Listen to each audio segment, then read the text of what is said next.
각이사는 증시 각도기. 안녕하세요 증시 각도기 시청자 여러분, 투자자 여러분. 8월 21일 토요일 아침이 밝았습니다. 아침부터 비가 추적추적 내리는 차분한 주말이네요. 네, 운동도 하러 나가야 되는데 비가 그치면 나갈 예정입니다. 자, 여러분 일주일 동안 얼마나 고생이 많으셨습니까? 많이 힘드셨죠?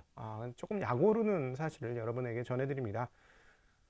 미국은 반등을 하면서 주간 하락이 별로 없었다. 걔네들은 왜 맨날 멀쩡하냐?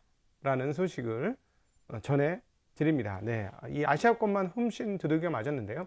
이번 아시아 이렇게 하락에는 물론 이제 최근에 미국 시장이 많이 올라왔고 거기에 대한 부담감 거기에 대해서 이제 테이퍼링의 조금 구체화 뭐 이런 이슈도 있었지만, 상당히 중요한 이슈 가운데 하나는 저는 중국 이슈라는 생각이 듭니다. 저희가 이제 다행히 최근 한 그 몇 개월간 중국에 대해서 매일같이 저녁 마감 시간에 중국을 살펴보지 않았습니까? 그를 통해서 중국이 어떻게 변해가고 있는지를 봤는데, 사실은 그 국제 경제에서 글로벌 빅2가 바로 미국과 뭐 중국이라는 거 인정 안 할 수가 없죠. 그리고 또한 한국은 중국에 굉장히 민감합니다. 왜냐하면 미국보다 한국은 수출품의 더 많은 품목을 중국에 수출하고 있기 때문입니다. 그래서 중국이 어떻게 돌아가는지가 한국에도 상당히 영향을 미치게 되는데요. 이번에 이제 대대적인 그 공부사회로의 지향이 많은 정책적인 흐름들을 나타냈고, 그 정책이 자본주의 문화에선 받아들이기 힘든 그런 좀 무리스러운 정책들이 꽤나 많았습니다. 그러나 지금 시간을 두고 우리가 확인해 보는 과정에서 이것은 기조적인 것이고 중국이 쉽게 철회하지 않겠구나라는 것을 느끼면서 이거 뭐지 하는 흐름이 있었고, 이번 주 중국에서는 그렇게 못 사서 안달이던, 중국 주식을 못 사서 안달이던 외국인들 투자자가 정말 그 탈출하듯이 파는 모습들을, 중국 주식을 파는 모습을 우리는 확인할 수가 있었습니다. 지난 수요일에는 무려 2조 원 정도의 주식을 팔았고, 그리고 목요일에는 1조 원, 목금요일 날 그렇게 팔았죠. 네, 그렇게 파는 모습을 보여주면서 주간 단위로는 굉장히 큰 폭의 외국인들 매도 물량이 중국에 장려를 하였습니다. 더불어 한국에서도 매도 물량이 나오긴 했는데요. 한국에서는 오히려 중국에 비한다면 뭐 상당히 적은 양의 물량, 물론 뭐 규모가 다르잖아 이렇게 보실 수도 있지만, 비중으로 따지면 외국인들이 한국 물량을 내놓는 것도 뭐 많이 내놓아도 문제는 아니었죠. 우리는 30% 코스피 기준으로 30%가 넘는 물량, 약 한 32% 이상의 물량을 들고 있기 때문에 그렇습니다.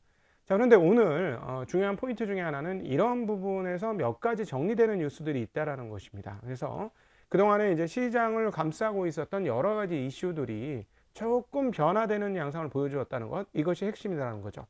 미국 시장이 어떻게 돌아갔고 미국 주식들이 어떻게 올랐고 떨어졌고, 이것보다는 그 이면에 있는 보다 내면에 흘러가는 중요한 기류가 무엇인지를 증시각도기 TV에서 여러분들과 함께 나누어 보도록 하겠습니다. 네, 8월 21일 토요일 증시각도기 TV 시작하도록 하겠습니다. 네, 오늘 뭐 기술주들이 상승을 했고요. 또 그리고 비트코인도 상승을 했습니다. 유가를 제외한 다른 원자재 지식들도 그렇게 나쁘지 않았고요. 자, 이것을 일컬어 뭐라고 불러야죠? 네, 채권은 하락했죠. 주식시장은 상승했습니다. 우리는 이것을 일컬어 리스크 온 이라고 표현합니다. 리스크 등에 불이 켜졌다. 네, 그건 무슨 말이냐? 리스크를 떠안기 시작했다. 리스크 오프 국면이면 나는 위험한 건 싫어, 안전한 게 좋아 해서 안전자산으로 휙 가는 거를 우리가 안전자산 선호, 또 다른 표현으로 뭐 채권 시장에서 발견된 이야기이긴 하지만 flight to quality 이런 표현들을 씁니다.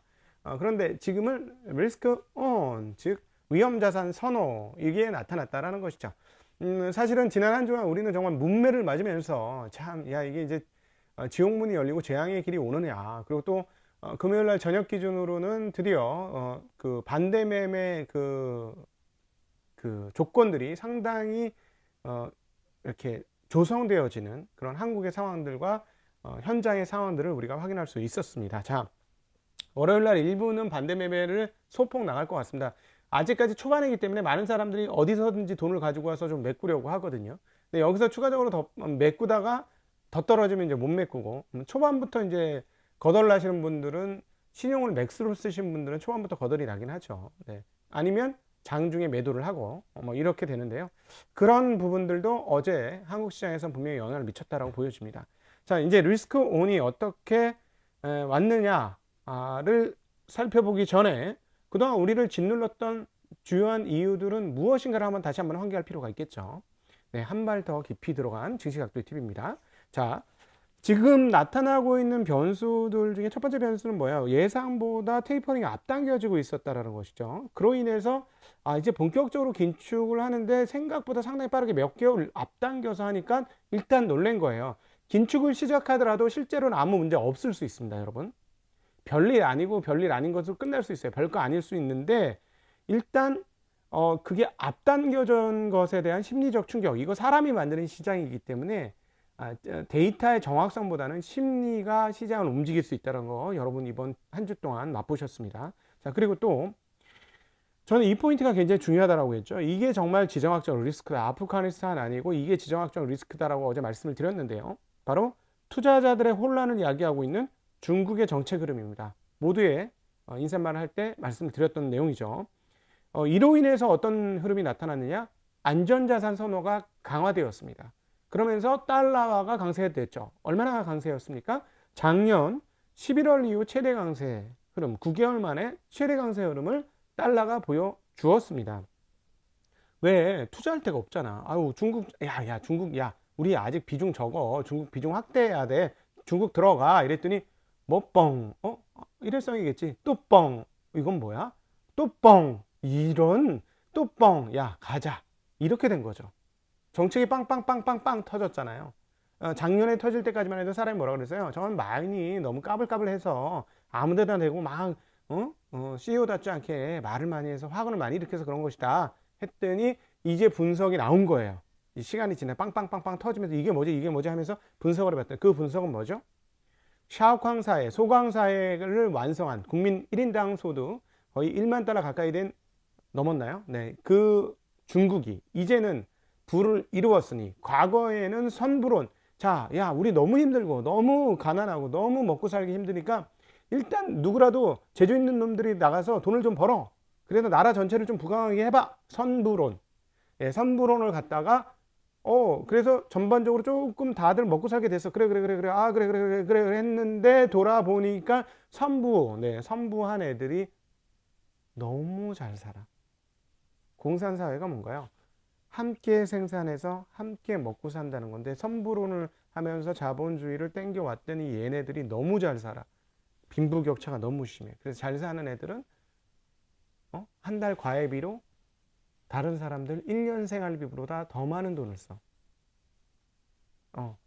다른 사람 몇 년 생활치를, 어떤 사람들은 심지어 시골에 있는 사람들은 평생 먹고 살 걸 과외비로 써. 웬일이니 이게?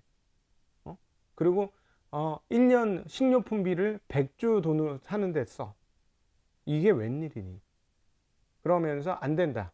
이제 소강사회를 열었으니 다음 스텝. 우리 공부사회. 이게 원래 우리의 모습이야. 이게 공산주의가 추구하던 모습이야. 라고 돌아갔죠. 그러니까 월가 사람들은 뭐야? 이게 뭐야? 개인의 사유재산을 보호하지 않는 거 아니야? 이런 생각하게 되죠. 그러니까 탈출. 이번 주에 그런 탈출이 있었죠. 자, 이 부분에 대해서 조금 이따 더 말씀드릴 것이 있습니다. 다 전반적인 흐름들을 놓치지 않기 위해서 다시 말씀을 드리면 그렇게 되면서 그 안전자산 선호가 있었고요. 또 하나는 인플레이션은 실제로 되는 것 같아요. 왜? 임금, 고용은 빵빵 터질 것이고 구인이 지금 100만을 넘어. 그러니까 이제 9월 달 초면 재난지원금 끝나. 그러면 지금부터 이제 끝나고 나가기보다 지금부터 나가기 시작하니까 고용이 터져. 그리고 9월 고용은 더 터져. 이런 상황이죠. 그러니까 이제 고용이 되면 연준은 짤없이 그동안에 얘기했잖아. 딴 건 몰라도 인플레이션 5%는 뭐해. 고용이 돼야 되는데. 고용이 됐어. 고용이 되는 중이야. 여기에서는 더 이상 할 말이 없겠지. 뭔가 하겠지. 라는 생각을 시장에서 하게 된 거죠. 인플레이션의 실제화.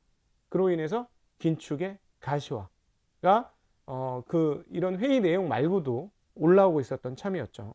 그 다음에 그런데 또 하나의 변수는 경기 하강에 대한 우려. 이것이 채권 시장의 강세로 채권 시장 장기 금리를 누르면서 채권 시장의 강세로 나타난 거죠. 왜? 아, 이거 뭐 또 다른 변이가 나타나 델타 변이가 나왔어. 근데 일단 주사를 맞은 사람들은 괜찮은데 안 맞은 사람들이 있고 안 맞으려고 하는 사람이 있어. 미국 기준으로. 아, 이거 골 때리네. 이거 안 되겠네. 하는 게 있고요. 또 세계적으로 봤을 때는 백신이 없어서 못 맞는 국가들이 굉장히 많아요. 그러니까 그쪽은 안 되는 거야, 경기 회복이. 그러니까 지금 우리 나타났습니다만 차량용 반도체 이 동남아 쪽 공장이 안 돌아가. 그러니까 뭔가 또 문제가 있어. 글로벌 경제 불균형이 있어. 이건 또 어떻게 하지? 이런 여러 가지 변수들이 물론 추가적으로 변수 찾아보면 훨씬 많고 추가적으로 너무 많아요. 뭐 정치적인 이슈들도 있겠죠. 오늘 조금 이따 그 얘기 살짝 더 드릴 건데, 그러니까 각종 음모론도 나오고 막 여러 가지 생각들이 나오는 거잖아요. 별별. 그래서 거시경제를 가지고 주식 투자하는 게 안 된다고 말씀드리는 게, 어떻게 이 변수를 다 맞추냐고. 모르는 내가 세상을 다 아나?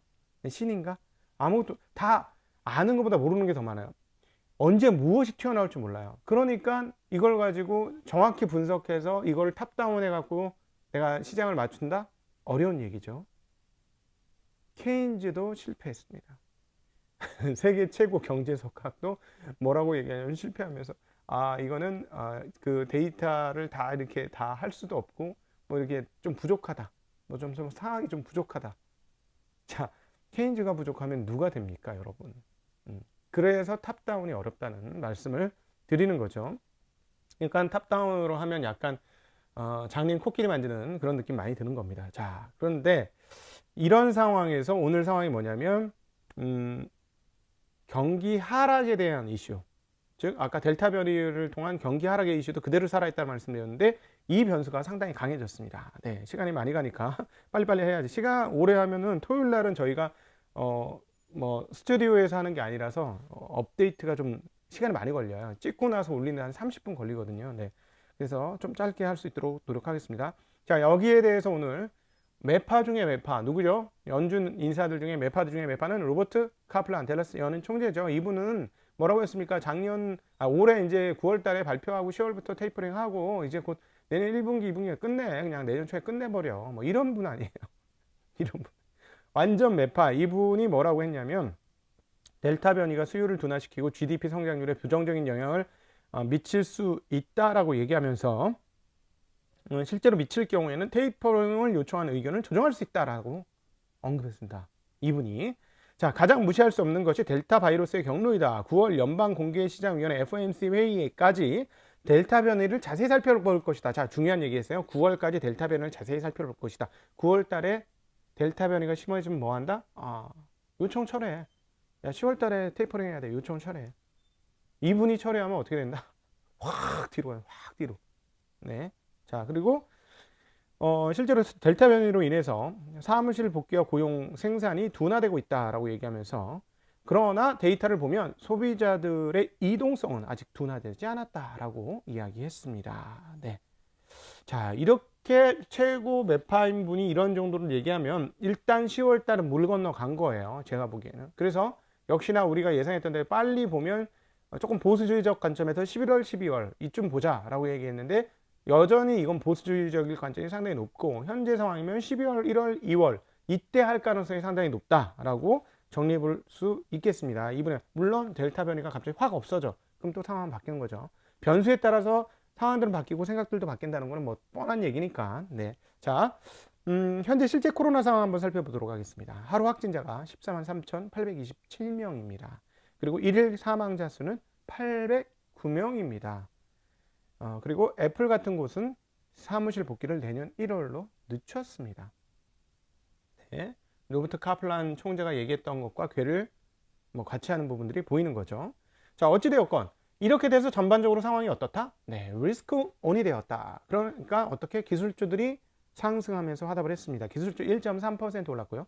유틸리티 1.22% 올랐습니다. 헬스, 산업재, 소재, 통신, 에너지, 금융 관련주도 나쁘지 않았습니다. 전면적으로 리스크 온 하는 그런 분위기가 있었던 거죠. 자, 리스크 온 상황이 오면서 어떻게 됐어요? 주식시장 상승, 채권시장은 하락, 달러는 숨고르기, 그리고 비트코인 급등, 에너지 외에 곡물 가격 및 원자재가 전반적인 에너지와 곡물을 제외하고는 원자재 가격이 전반적으로 상승하는 그런 모습을 보여주었습니다. 자, 여기서 중요한 변수 하나, 제가 요즘 생각하고 있는 중요한 변수, 중국 이슈. 네. 아, 진짜 하나금투 김경환 애널은 진짜 부지런하네요. 어제 저녁 늦게 소식 올리더니 오늘 아침에 또 올려. 감탄합니다. 이분은 이게 업이네. 진짜 대단하네. 예. 감사하고요. 이분 자료 여러분들에게 소개하도록 하겠습니다. 어제 저녁에 중국 증감회 CSRC 증권감독위원회겠죠. 거기서 연간 연중 업무 회의에서 시세 조정 행위, 위법 행위 등을 엄단하겠다라고 하면서 더불어서 무슨 얘기를 했냐? 미국 측과 기회를 만들어 회계 관련 업무 협력을 하고 상호 교류를 확대하겠다라고 얘기했습니다. 지금 미국의 그 증권감독위원회는 SEC에서도 계속 중국은 뭐 너희들 뭐 증거 갖고 와라 안 그러면 IPO 못 한다 막 계속 얘기하고 있었는데 협의하겠다고 하죠. 이건 유화적인 제스처예요. 지금 계속 뭐냐면 중국의 헤드쿼터에서는 아 이거 안 돼. 공부사회로 이거 막 안 돼 해서 엄청나게 험한 이야기들이 내려오는데 계속 지금 지난번에 들어왔고 증감에서는 어떤 식으로든지 이걸 무마하려고 하는 흐름들이 있습니다. 요거를 상단에서 알면 이 문제 해결됩니다. 제가 보기에는. 주식시장이 거칠게 문제가 생기면 전체 너희들이 하고자 하는 공부 시스템에 문제가 생기고 외국인들이 이탈을 한다는 것을 인식을 하고 적당하게 속도 조절을 하면서 스텝 바이 스텝을 한다면 중국의 이 현재 그 이슈들이 해소될 가능성이 매우 높죠. 그래서 이 부분들이 저는 요즘 관심사항이다 라고 말씀드리고 싶고요. 홍콩 거래소에서 신규 A50 선물 지수를 발표를 했는데요. 항생 지수의 편입 종목 비중을 조정을 했습니다. 텐센트 비중을 6.13%에서 늘렸을까요? 줄였을까요? 8%로 상향 조정했습니다. 늘렸어요. 네. 그래서 어제 미국 ADR 시장에서 미국에 상장된 중국 ADR이 좀 반등하는 모습을 보여주었는데요. 텐센트만 결국 올랐습니다. 4.2% 상승 마감을 했습니다. 그리고 중요한 포인트 하나, 미국의 중국 정책이 드디어 움직이기 시작했다는 거예요. 무슨 말이냐? 그동안에 미국이 중국 대사가 없었습니다. 근데 임명을 했습니다. 드디어 주중 대사의 번스 정무차관을 지명을 했는데요. 니콜라스 번스입니다. 그 번스 차관은 그 정무차관 시절 아프가니스탄과 유엔의 대이란 제재, 북한, 인도, 태평양 지역의 미국 정책 등 다양한 이슈를 두고 중국 정부와 협의를 한 경력이 있다라고 소개를 했습니다. 자, 아프가니스탄 문제가 이제 철군하고 이제 이렇게 난리가 나고 나자 곧장 주중대사를 임명했어요. 의미가 있죠. 네, 이제 중국과 뭔가를 협의하겠다는 이야기인데 여기에 북한도 있습니다. 자, 북한 문제도 향후에 우리가 신경을 한번 써볼 대목이 되지 않을까 하는 생각을 가지면서요. 다음 주에는 중요한 포인트로 잭슨홀 연설이 있습니다. 26일부터 28일 있고요. 사람들은 여기서 테이퍼링에 대한 힌트를 얻고자 할 겁니다. 델타 확산에 대해서 그리고 테이퍼링과 요게 이렇게 비교가 될 거예요. 델타 확산을 심각하게 여긴다면 테이퍼링을 하긴 할 텐데 요거 좀 보고할 거야 라고 한마디 하는 순간 쭉 뒤로 밀려날 겁니다. 예, 그래서 지금 시장에서 이번 주에 사람들을 쫄게 했던 이 이슈는 좀 밀려날 건데 근데 사실은 이 정도 했으면 우리 입장에서는 얻어맞을 거 다 얻어맞았는데 테이퍼링 하는 게 좋아요. 실제로 하면 별로 충격 없을 수도 있거든요.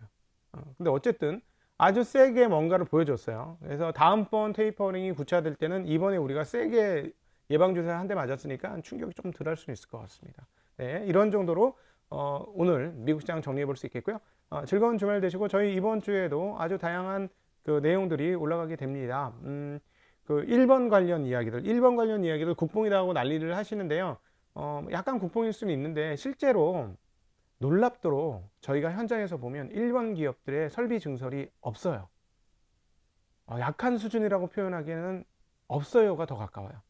깜짝 놀랄 정도로 1번의 설비 증설이 없습니다.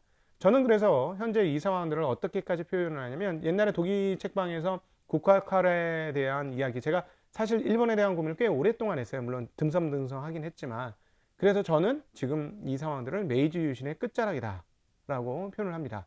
새로운 개혁이 나올 것이냐 새로운 개혁이 나오면 또 강한 국가가 되겠죠, 일본은. 그 사이에 우리 열심히 나가면 될 것 같습니다. 자, 한국 기업들의 파이팅과 선전을 기대하면서 우리가 기업이 좋아지면 우리 투자자도 같이 좋아집니다. 왜냐? 투자자는 기업과 동행하는 존재이니까요. 자, 여러분, 저희 증시각도기 TV와도 동행해 주셔서 감사하고, 네, 아마 이번 주에 드디어 13만을 찍을 것 같습니다. 주변 분들한테 좀 더 일찍 저희 TV를 만나면 투자 수익률을 개선하고 투자의 심리의 멘탈을 지키는데 더 도움이 되실 거니까 많은 분들에게 소개도 부탁드리겠습니다. 인사드립니다. 안녕!